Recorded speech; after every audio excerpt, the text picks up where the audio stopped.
Good morning, ladies and gentlemen. Welcome to a new Silica update. Probably the biggest update the game's going to receive before 1.0. Welcome to Sol and Centauri unit split. So, if you like the video, please leave a like, subscribe, hit that bell notification button. I will be live tomorrow, so the 12th of December, with the Sol Centauri split. It will be in the evening, so 7 PM UK Standard Time. And then again on Sunday, at the same time, for Silica Sundays. You know how it goes. On Sunday, we get together, we host a massive server, and we go absolutely ballistic with the changes. So, I will not be covering the patch notes in this video.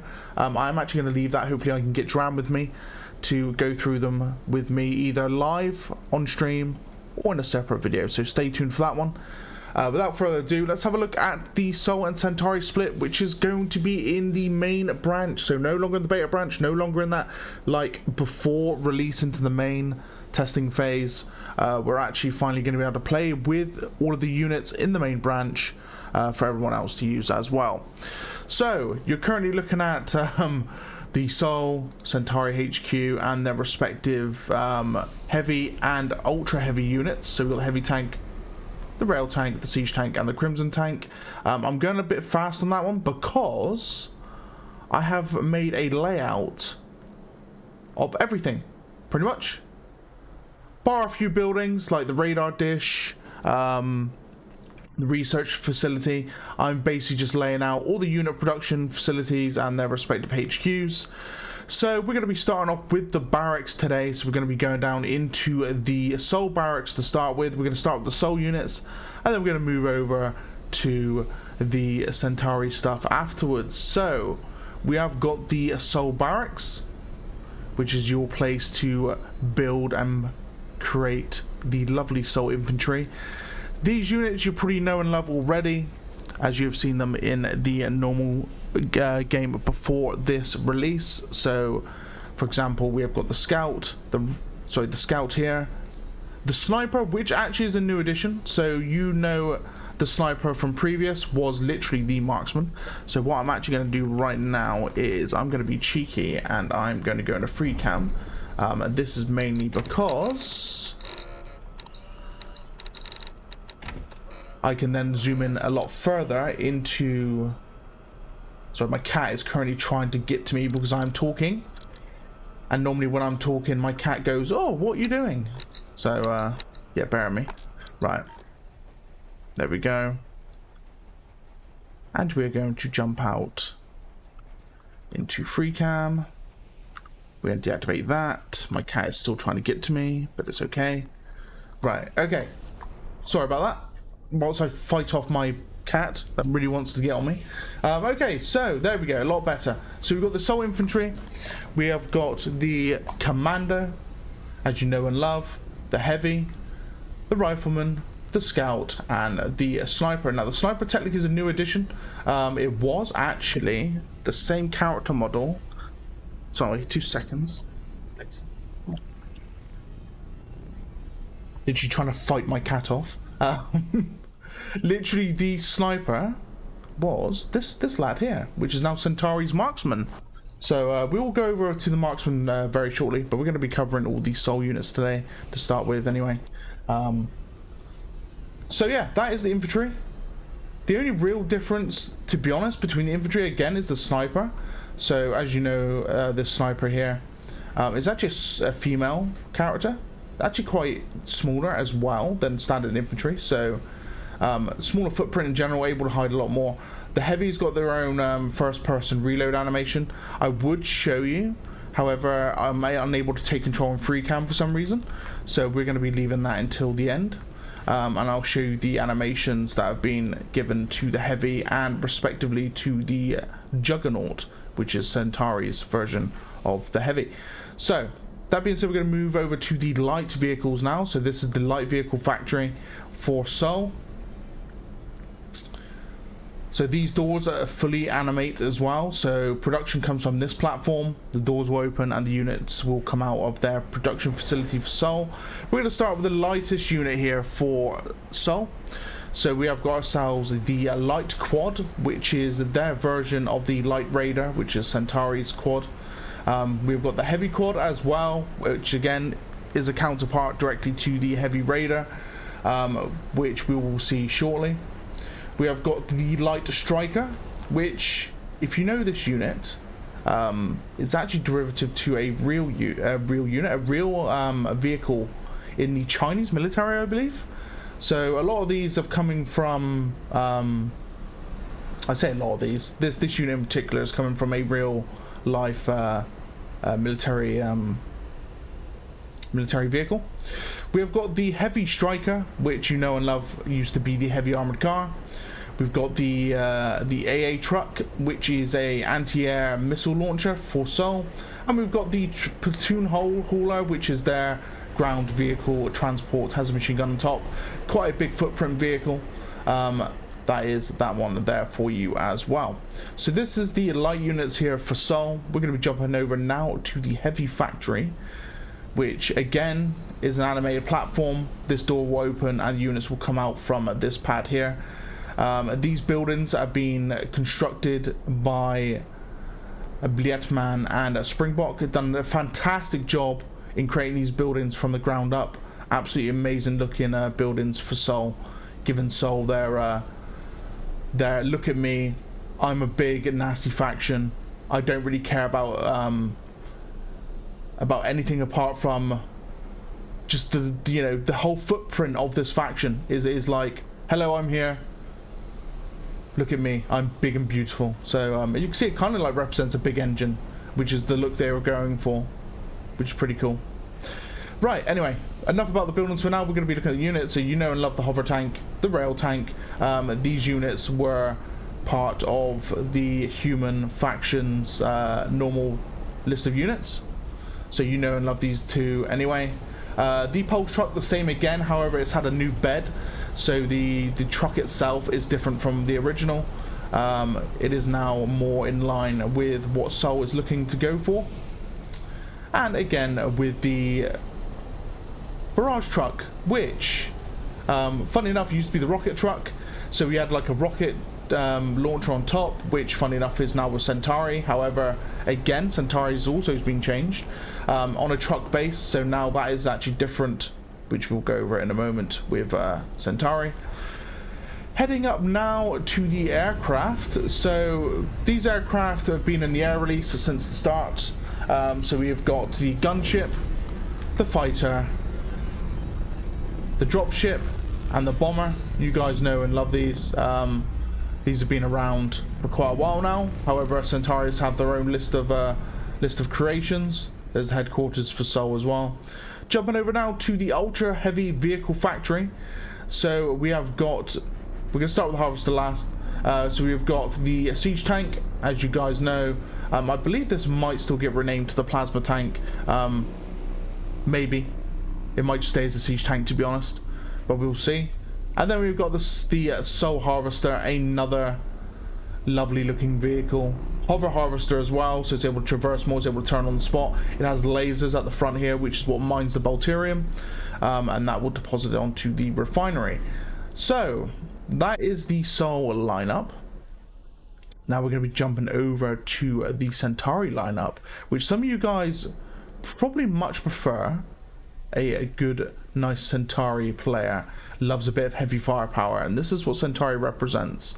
So starting with the infantry, the respective buildings we already know, because they were the buildings at the very start of Silica up until now. These are Centauri structures. So we have got the militia, which is their equivalent to the scout. Now it has got more HP than the scout because Centauri represents more heavy firepower, hence why the militia is their respective scout unit. However, their movement speed is also the same as the riflemen from Sol, so just bear that in mind. The Sol scout is faster than the militia, so they are more in depth with getting out there, scouting the field, find that Balterium patches, and letting Sol expand in that direction. So Centauri, yeah, more armor, more health. It represents them in that regard. Doesn't necessarily mean they're more powerful.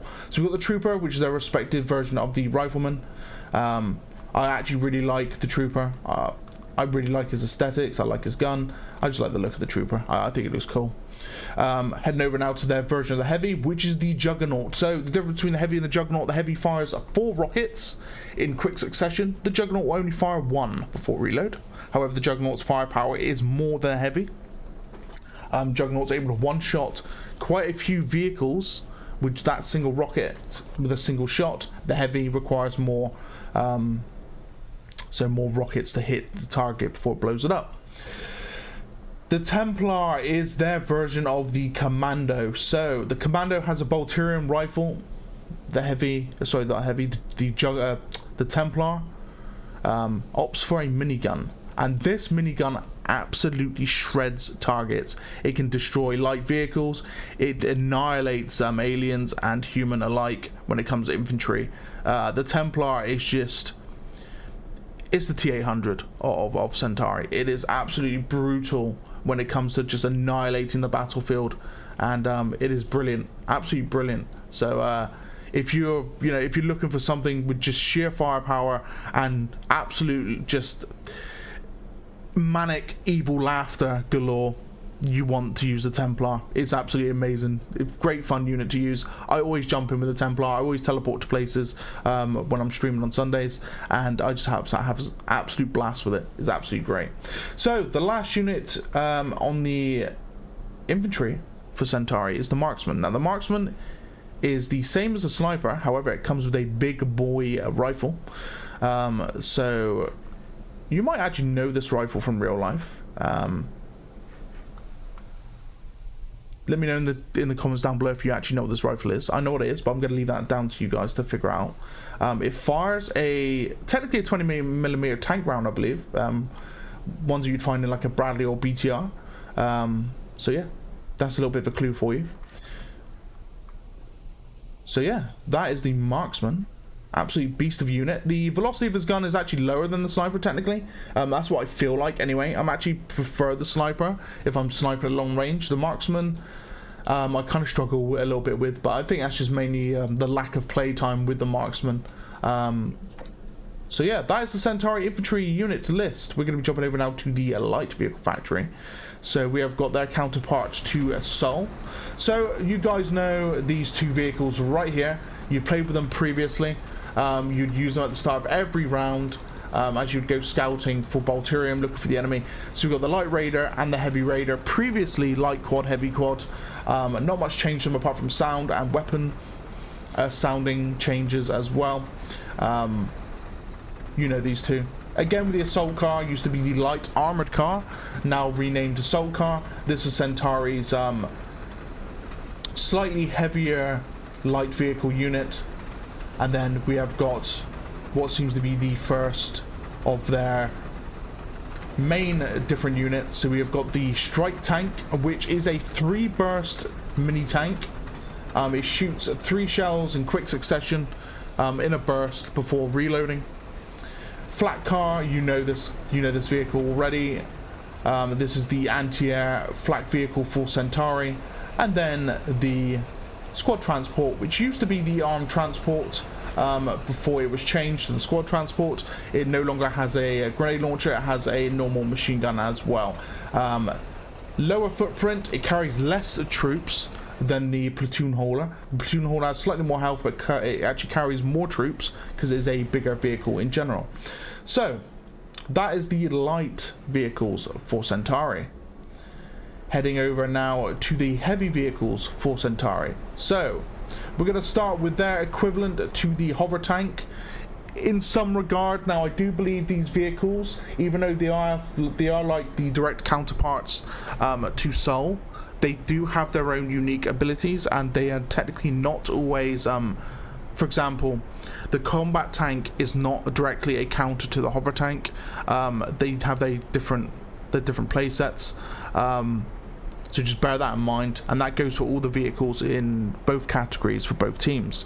So combat tank fires a single shell, it's very quick, it can turn on the spot with the wheels. It has a shotgun secondary, so it's good at infantry or anti-alien. Hence why I said it's different to the hover tank. The hover tank is a hover vehicle. It has a machine gun secondary which can go on a 360 axis. It also has a main cannon. The combat tank does not benefit from the 360 access secondary, however it does have shotguns, and it is very, very quick and maneuverable. The heavy tank, heavy auxiliary machine gun, big boy shell with high explosive damage. Again, it's not a direct counter to the rail tank. If you put this up against a rail tank, the rail tank will come on top 9 out of 10 times. The heavy tank is more of like a widespread, just absolute decimation when it comes to high explosive firepower against infantry units, building damage, harvester damage, and is also good at anti-vehicle. But again, like I said, the rail tank is more of an anti-vehicle than the heavy tank. The rocket truck, which, if you remember me saying about the rocket truck beforehand, was a truck bed with a rocket on top, we have now got the rocket tank, so more of a heavier vehicle. Same rocket launcher that you loved from before, it's just been changed and made to fit to more in line with Centauri. Now, the pyro tank is very unique to Centauri.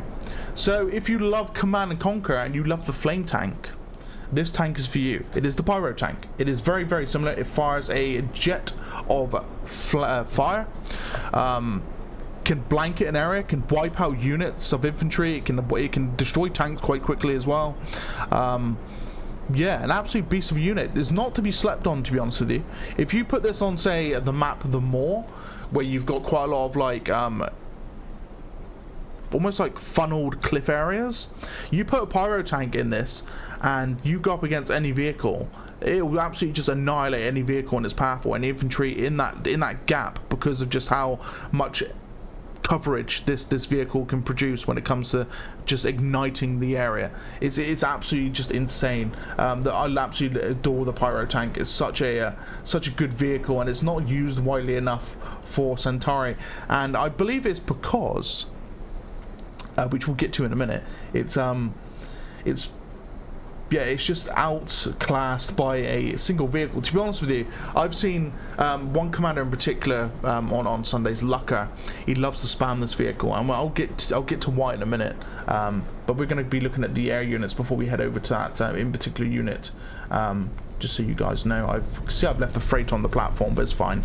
So we have got the Centauri air units. So we're going to start with their smallest unit, which is the Interceptor, which Centauri versus Sol, when it comes to air, Sol comes out on top. Now, the reason why I say Sol comes out on top is because Sol is more in tune with anti-air and hit and run tactics in that regard with the gunship and the fighter. Whereas Centauri is more about ground and pound and overall firepower. Now, the Interceptor has high explosive, quite slow firing main guns, hence why it's okay at anti-air, but it will always be outclassed by, say, the gunship, and the fighter, which are more anti-air. And it also has a secondary bomb, which is the 4 fire bombs, which you can drop as well, hence why it's more ground and pound. Whereas the gunship is more like a free fire missile launcher, and you've also got the machine guns as well, which are kind of on a 360 axis. So again, with the Centauri units, they are actually more front-facing cannons rather than a 360 field of view. Let me just adjust the time quickly, so we're not going into the dark. There we go. Right.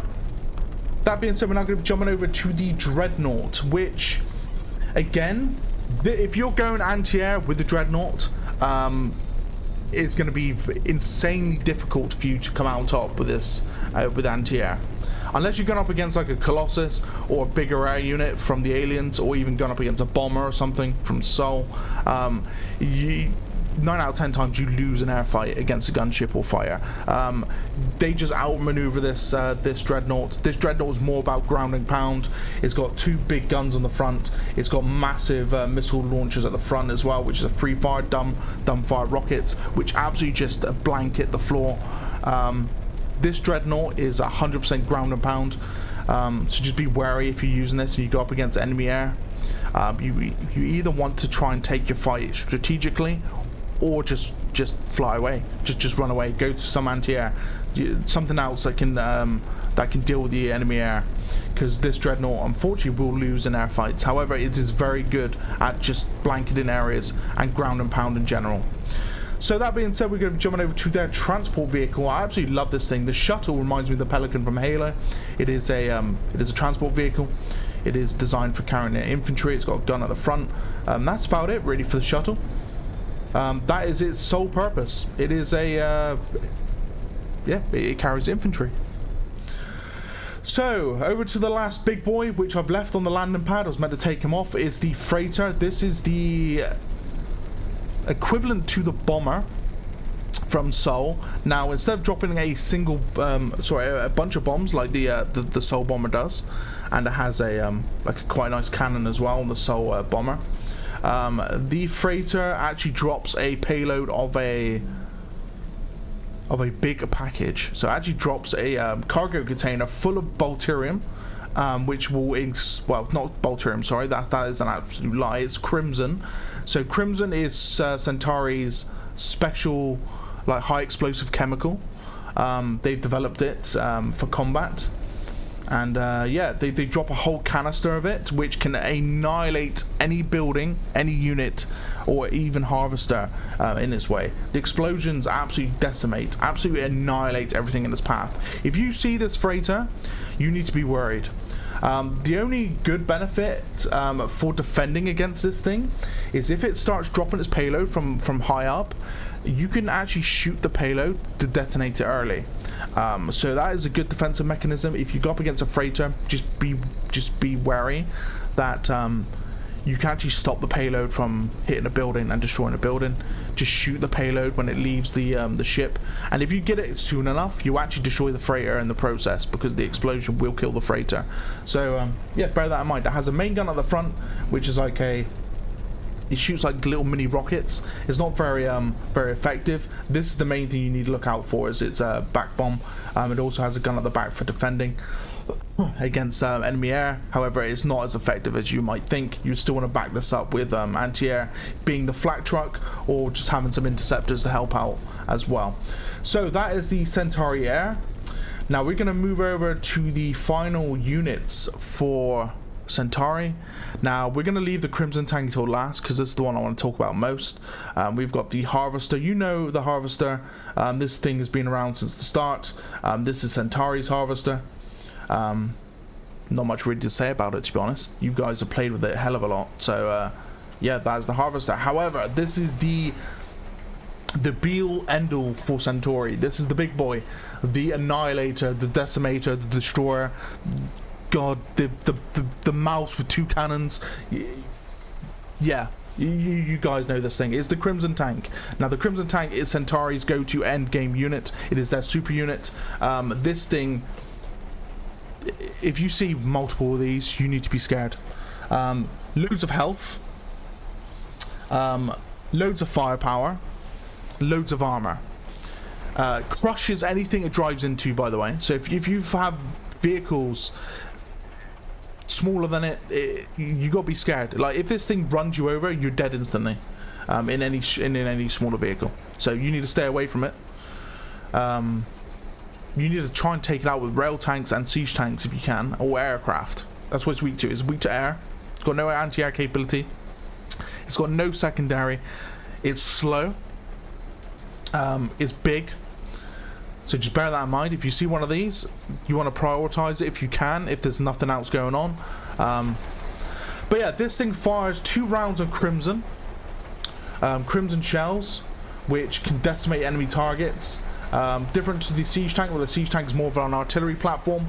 This thing is more straight firing, so bear that in mind with the Crimson Tank. It is very big, it's very red, so it will stick out like a sore thumb. So just bear that in mind when you see it. You want to go for it and you want to decimate it pretty damn quickly. The Crimson Tank is a force to be reckoned with. I'm just letting you guys know. I can't stress enough, if you see Crimson Tanks, be scared. And if you're going up against Lucker, be even more scared, because he produces them en masse. So yeah. However, Lucker's weakness is air. there you go. Lucca, if you're watching this video, mate, I've called you out. Your weakness is air, my friend, and you know it because I'm a pain in the butt when I go up against you with air units. But we all know it. We all know it. Anyway, guys, that is the quick rundown of all of the units and buildings of production for both factions. I won't go through much more. The main reason is because I want you guys to play it. I want you guys to try it. The performance has been increased. There are new maps. We've got Whispering Plains, which we're on now. If you've seen this ship, it is a Crash Centauri cruiser. Just give it a go, guys. Like, honestly, Silica has come a very long way since its very first initial early access release a few years ago now. We are approaching 1.0. Things are changing, things are being added, performance has increased, we've got new maps, we've got quite a lot of maps to use. There is another map called Crystal Chasm, which is a new addition, and yeah, I'm looking forward to when this hits 1.0. I want to see what the community can create. Hopefully when the mod support arrives as well, we're going to be seeing loads of different changes. Sandbox is great, by the way. It's being improved as we speak. I'm going to end up doing scenarios as well when it comes to Sandbox, when we get the ability to do PvP commanders, so human commanders and human players, and me being the game master, just like you would see in Armor. You would see two teams pit up against each other. We have a game master as well. The game master is able to spawn in AI, that sort of stuff. This is what I want to do with Silica. I want to kind of create my own scenarios, and I'll give both teams objectives to complete. If you complete the objective, you know, you get a reward, you know, that type of stuff as well. So we've got a lot of plan coming for Silica when it comes to just general games on Silica Sundays or during other games that we may be doing as well. But no, guys, hopefully you enjoy this. This is going to be one of the biggest, if not the biggest, patch before 1.0 for Silica. Get stuck in. It's great fun. Join some games, get your friends on, host lobbies, join the Prime Battalion server if you want to play with the wider community for Silica. And if I don't see you there tomorrow, which will be Friday the 12th, hopefully I'll see you on Silica Sundays, and I'll see if I can get the man Dram himself to join me to answer any of your questions and go over the patch notes with me as well. That being said, guys, this is going to be patch, I believe, 0.9.0, which is pretty close to 1.0. I've been like an MB. Hope you enjoyed the video. Like I said, leave that like, subscribe, hit that bell notification button, leave a comment down below what you think the marksman's gun is. I haven't forgotten. I will like the comments who get it right. And yeah, without further ado, guys, I will see you soon to try out this glorious update. I'm very excited. Have a good one, guys. Peace out. Much love. Oh. Oh god. Okay, I didn't forget. Literally, I was about to end the video, but I remembered. Wow, I caught this on the very last second, eh? Ooh. Right, let's get this back in. Let's go back to player, because I need to actually no, we're not gonna go. We're gonna go game master. Right. Before we come off for today, let me just quickly show you the reload animations for the heavy. I almost forgot, but I didn't quite forget. So go back to daytime. This is the heavy. Fires 4 rockets and then it reloads it. Just like that. Reloads each individual pod. Boom. Heavy. There you go. That's our new reload animation. Heading over now to the Juggernaut, which is here. This is the Juggernaut. Again, very similar to the heavy. Fires one big missile. Big explosion. Boom. And then he reloads his rocket. It's just a single rocket in the front. Gets the reload going. Ready to rock and roll again. Right. That being said, guys, have a good one. And I will see you next time. Much love. Peace out.